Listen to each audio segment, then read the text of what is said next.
Mesanso emobibia akwaba ediba emergency Ghana TV eso. Mididi se twedi amponyankopon bibia ekoye bibia hihye kama. Enne ye story ye nsaka no ye papa ede na asem abeda my lady ewo Sompa TV. Efa nsema ekoso ewo na brabum.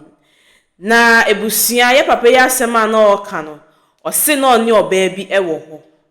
Na onim oba no ne chinkase no atochima kakra eninti no abaywa no ontimi emfa yefu esa eninti no oye na adwen se obesanso akofa nipa fofo na one na atena nanso oba no ebepie ne so ema omumieni ne nia eda dan ba komenti wedie eye 3 som ankasa enomo ye da 19 no na ye papa ya semi osi nyame bi ekoso ewo na brabo maninti onim dia ekoso no eniti ye chese be koni akwa akohwe video no e dia ba ni ye bisa ye ho se edien e na ekoso ewo ye papa brabo omo a mutafefa ma no mumfa wei entumo hofo esan se ye papa ya sema oka no emu edu ono a wenu ne ho but ababono enye no ano no yebetimi ama bibia sanso aye normal e dia mani bim nti ye nchese yebekọ ni akwa akohwe video no e dia abaye ba na di bibia ato aso subscribe na like na da ni de ni audio comment so e di abako e just say do we ya abadan ye de asem na ba da wodoma wala mpacho memba krum 99 but namo angona form my mo just kind na me construction aduma but no hono mo aduma rolling stem no na me bra panyin se makoshe bibia omo hweme omo humi atan so na me bra so esima antino me mama aka bebi timante to obesin kwa yi no na ose amonfo kudi na tam so wanye dibre so wo hwe intino na yira intino yidi na tam so wanye dibra wo hwe intina o tresi me ba jasika ho o kopeja me ho firi ho no mu no de me betina kuma se okwaba o be hwe de o be ya me because on pen ma me san ko krumo ojo but okwaye no na ase nema nkoye no asesi na adwuma ezu sawo checha uche ezu emo kasai enti eja yese wo kasa wo fom dudu eja se brama ti okoye no na adwuma ankosi ni ya koye no se high fever sanu wo bla no esi mine no eno mo return na ba Ghana chese na adwuma sai timi hu sa na msoke ese mepe bibi ye na mi didi na menin machiri ba kura na ye mienu nyina wo ha na ni etwen no but ase na adwuma sai na machiri ba nsende o se na chi akọ north okoye kuruma akọtọ na no ntimi ono onko hustling field antino ntimi ntena ha na msende de meyanse ese mi kope adwuma bi ye bojo bi sa na mi didi sa na o fie be san na mi obe 25 years. Yes, abrante pa. Na ujina so. Nti me hwa se de adwuma bia nhye da nya adwuma menya no ntem na me de me ho koji security adwuma mu. Okay. First of all, ko for time no me ko wura skill security service mu ewo STC yard. Ana me ye no kakra sa time no me katua ye 25 cedis ko for time no. Na msende adwuma na de bet katua no so tema ebe ya ma me change company no na me change call Delta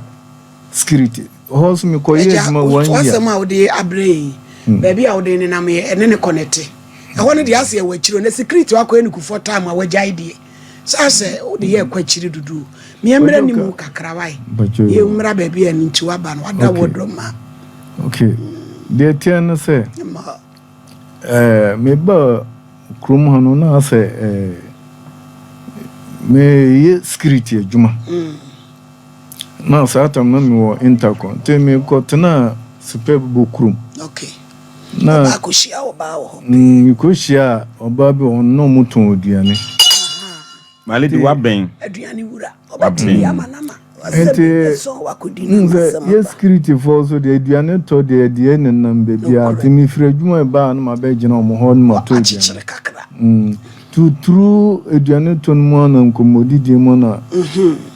girl we no mo no muton aduane na misi ne pe your friend say Beatrice down no the Beatrice auntie B ayo the class na okay see say na o yare kakra ase na chiri kase mo aka won kwa ko fe bo girl no sabi obi na chiri kase mo akwa no be da bu aka na no wo ho ba fe adua ko check up wo hospital to hospital be almost na bra ushia na chiri kase mo aka no na utumi ne da oh metimi ne da be no na enhano chiri na oda hosano on shedam and that flat money done so because said you brani udane so akase ni bebu aku enti na ma ne da sei enche mu ana dog mo dog mo so I like it okay through medical checkup no mo say smebo e man ni me ma de ebe na ho de a emfa ya de man lady so owu se de na eye no oba ne kase mo so tumi fe ne to me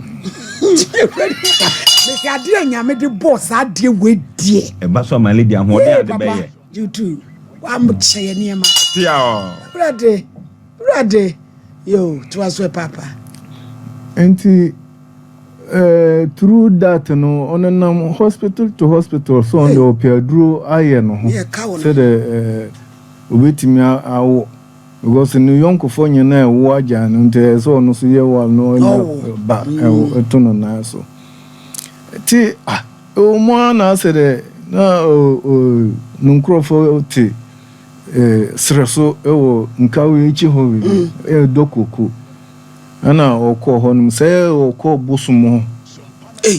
ti okọ woni nana ne nam okọ bosumo na say omo akoye nsechewe that o say bosumo ran say wan fam me amba ye chimma adwene antofa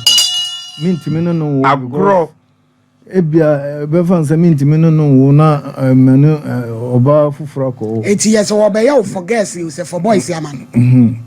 enti by then so no ma mikrum ni bi aba sipebu krum aba ne sister bi ho na apai mikrum ni no mi ko fa menena order maledi boko yes one no wo sanya krum ni sa menena atena che awo no se de wo kire na ema eti na wo so se wo so na woni babia okay na se mi hu mi krom ni no na se na me try ahwe eti meni mi krom ni ne kurapo wo ho me ko fa na me e ko dai menu na ko one round kura na ye da ho di nkomo na onu man bi no be wura apai maledi ka man bi no be hu sa mi krom ni ne ka me hu no o san ko satan so na e ko bo one na se debi Udia kwa adia sa bibi koto a ukofo nim so ba me ho tia je sa ye bebi sa me mesu me nim wo hwe enti me peno ma umpie nko gisa ade cha na obi afa no kwan tia ade cha na satam na mi yusu moto na ade ono so da ade mo kan ho ti wo dai enti wo dai me da omu finfin wo mpa so come on wa ben me ko we so o se me yonko ho me ko we so me yonko ho nti no ga oni omu da wono kaba obi ma kwan ka obedi pacho an se anything o bema se du o bema abi pa dai maladi woni bibi ade se du o bema o na wo da ma me no fifi je se wo nsuro hwe ade enti se asem kakra ka ntre wo di ma me no agu mpa so se me ko we hu asem madamfo ha na me sa so betimi adia wo se o ma me ko amedi na de ka maladi wo so obedi wo de ka maladi wo so obedi ade Said you are Bema, my lady. Me said you are the away. My lady. My lady. My lady. My lady. Yeah, what be? Hey, I just said, and you are branching now by Joe because when you so warfare, to your branch and now home by Fancasa. Tina Manu Jadaw. What do I want them? Who prequa away some madam for how prequa? Sassam, I said, aha, young court, two year or barn by now man better on a heading. You know more than their chance. We are calling fee.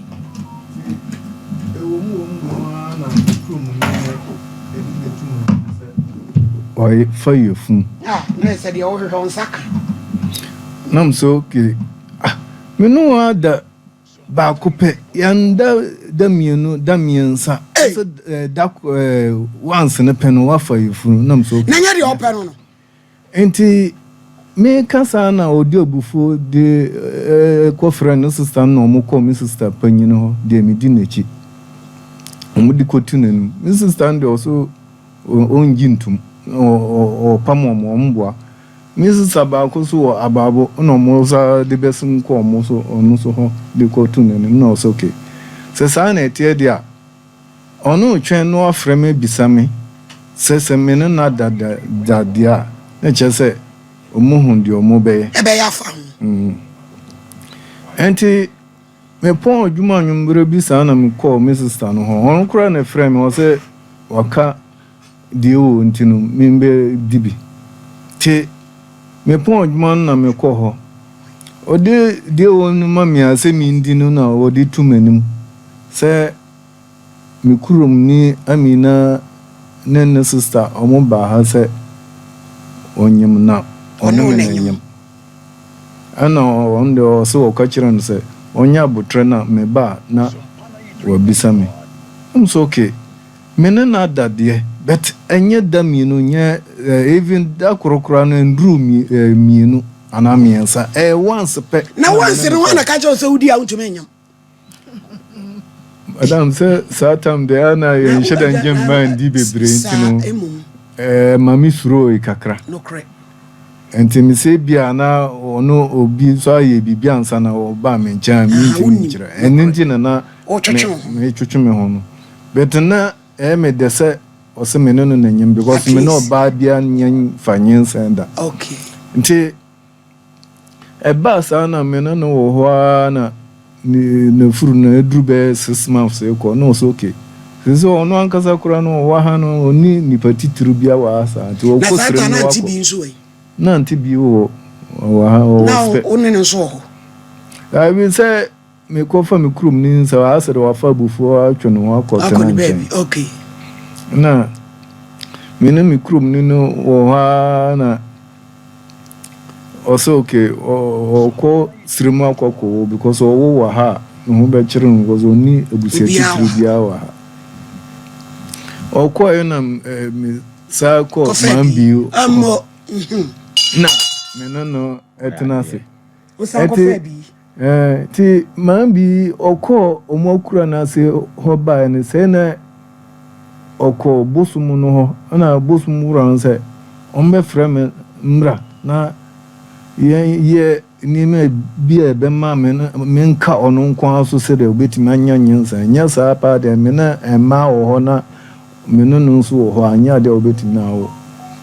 no nse on peso mo chichiri ma abrobo nyina dia so group ni na nyam o kwa ko na wo san ko fa we enti wo hu se bia kwase ebu obam ti obe chichira Fred David mpim nsi ade asoa enti madam since then no me ko kurana so hono mo bae no masam eko nechisa me nkomanim biom da first me wo security mu mato moto mi yusu moto no say na me koto foforo enu so kura ya wia nsa to the third one ya wia still me security ma me wo can use this say but do you say man bi na obibi ana Sana me june because my brother enko ye da since me call KUST security mo 207 up to now me boy casuals nkrofo ba betum wodwum mu ye staff mu yen say bia wo modern wadwuma nu oh madam na say na nko mo yi medi as a casual there another contract there mo boni a ye fire o because me nkrofo betum bebre ya sa fire o mu enti my brother ko na chisa mi hu ono na promise fail bebre mama no nyina say mitimi ese da mi hia dwoma ma okrum ha me nu ni di nchi ape oso braka obekọ akra so nya gate ni wawuram utumi ko chia dwoma ma nyina obekrum ha mitimi say ye ndise executive mitimi ko na hia no o chia no say akra obekọ akra so nya gate ni wawuram enti ama me ho chirme pa madam me te honum sese me ye adwuma so me ni kapra me dem kro ko me dem o say bodam ni dem na sese ukrom ni no wale no me krom ni no se na wo to ho twen se me ba be ye no ho ade sese me ke me no na wo mienu wan ko ye no ho ade nso me nkoi panini wo sen panin no me mfanze me on 207 209 the at least 15 years now and na it was me on 2030 omu nyina wo sirim na ya wo mane wo enye is a menya scam no mo this month I be do be 3 months 4 months na kapre na juma ni ntua wo ka katua na nye ente ama ko high dan kura no me jillo na ko high dan ne mo de teteme no me ko ji kakra ko overdraft na ya me de obabi a wo ne te man bi na me ne eti what does no no said me call baby aso enyeye no man bi no nko na said man bi no so ne nwowe onwo ye nso dabi na wo ne te na dia ususu se waye obibi no na wo da so ne te eja brama madam say be ma de o na say me kondo say se me no baada nsusu me ko baada wo ne te se ubenya baabi di baabi awura ti na wo ne te ana because oba ususu se ode wakọ aduro so akọchechire wo de eri nti na se wo ne te na madam be say ba oba ede na apese ye boa wo ja brama me dia mi hia no say nka kwan bi wo hon ma ombetumi say sofu bi o say malam bi amunim na obetumi ye de enimu malam ajiro sofu pa ye odifo bi ha wo hwesa na emani no obehwe ma ye say de wo ka no eye no kore say man bia ye obibi ana efiri ba bi efiri nso a na ye hu eno na ye betimi de aboa wo na wa je say wote it is zongo tech zongo o handan o ena bi nso e de adwuma sese eze ono mami na ono ne to aduane no GPRT chama ono ne yero mo nyina aka bebi nto ma je aduane no to nti so ono e de adwuma onye fe ena wote enso sa oba na ko homa o mo ana se de busumusun se a de menya kakra bia na me de akoma because me ta akọ no nchen na oba ne so e wo sirim no so ayo mo dai odi mabia eja brahma on se wa na won hihye wo niam yi adwuma a wo ye ni sha ukra enso opa ho a wo pe wo ho wo so agi bi de asikurotia wo manso ne yiri nso wo sirim na wo didi kura no ama wo mabia ni a eno kura se ye no me eyeduabo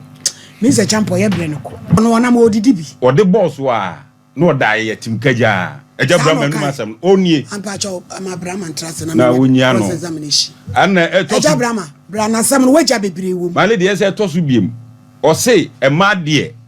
wa fa bi papa entu beda hunu de abayifu eno so ye musa na nsa na mebem eja brahma me pacha wo wada wodoma o se wo ko ba foforo ho a wato pan soronko uko bi hu so a boyo no kurebi wo madam de me pachira no say so like say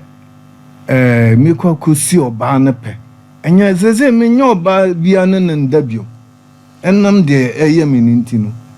be me pachira say man bi nko so na me wo so sese ono susu me ko no so wura me be ma enshada ale dia sama be kan nya se bia me se abonten dia se me kosi no me no oba bia ndabio apart from ba usi su na ma de wa wo biribi like say me no man bia sitting na mu ntino me enko ye ma me no man bi ntini me ko si oba foforo pa enko ntimi enya adwuma me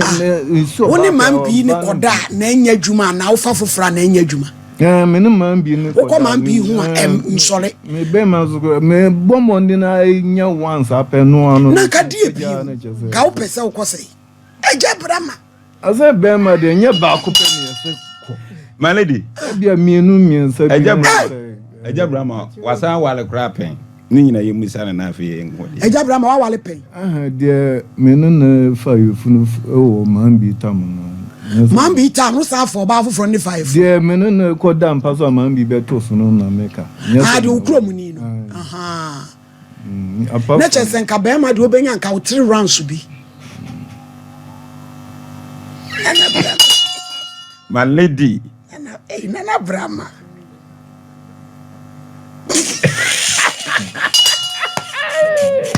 Hey, ne mema de edu stage bi anana brama. Munyu so muna munidi manumu e. Na sa still amunyi kra, mo pese mo bu atopan. Na Aledi emema ntwa wo. Unya be nenti kra utime wo. Ti brama wonye boni bia. Eja brama hu fie kwa ni mu kakra. Madam Pachumo 54. Oh, zeni onyi bia. Onyi bia. Enti kasa brink ojinemu a ya wo sha opa opesen ko ojinemu no ko 4 no 5 nyina okay ebetwa bibe me netwa aha my lady eji Ebusiana mekausa aha eguso aye emergency Ghana TV eso mido bibia sinse oje brema ye pohwe video no ebaye na utie video no mu nsemie pa asemba akopɛ ena mepese mi bisa sisi ano ade a eto ye papa no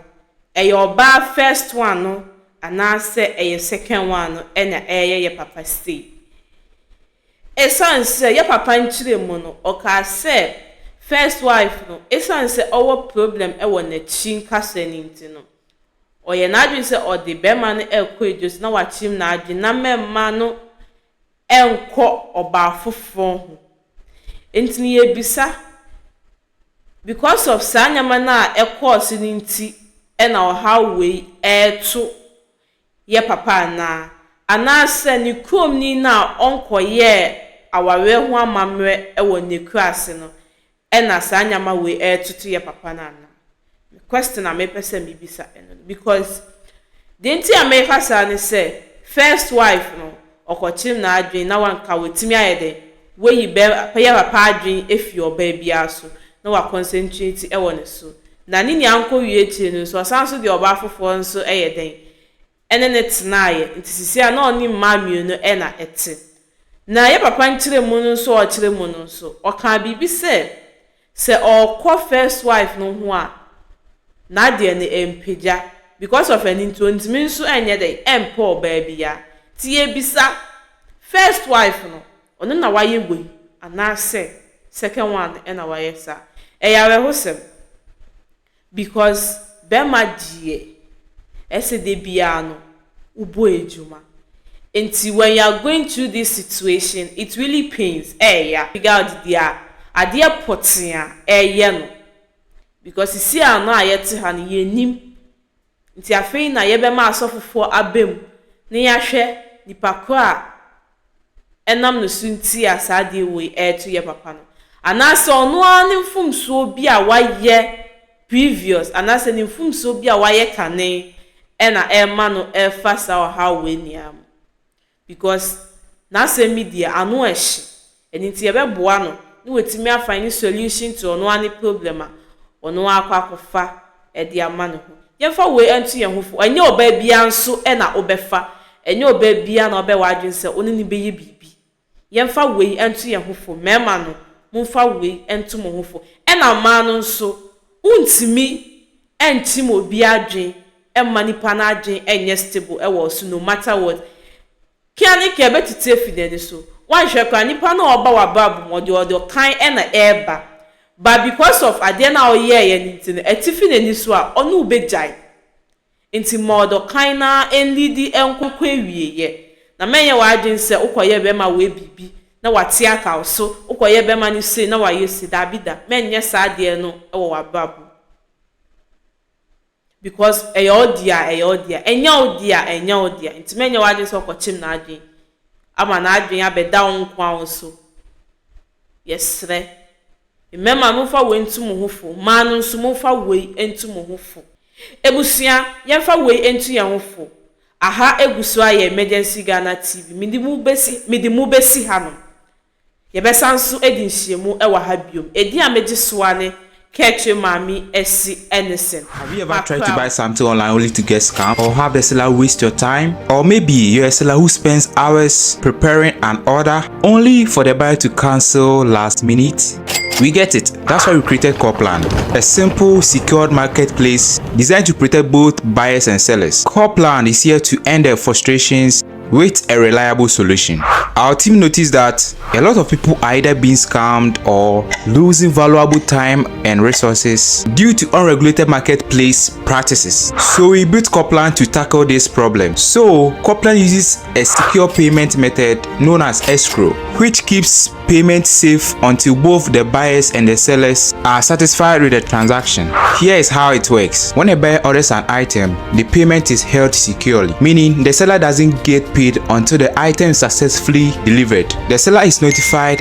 and can accept or decline the order. If accepted, they reach out to arrange the delivery. Once the item is delivered, the seller marks it as delivered. So from there, the buyer has 48 hours to confirm they are happy with the product or to request a revision if there is any issue. When the buyer is satisfied, they accept the order and the funds are therefore released to the seller. If no action is taken within 48 hours, the order is automatically marked complete and the seller will be paid. Copland is here to build trust in online buying and selling. With our escrow system, both buyers and sellers can feel secured, knowing their time and money are protected. So why not try Copland for your next online transaction? Visit us at www.copland.coplandtechnologies.com.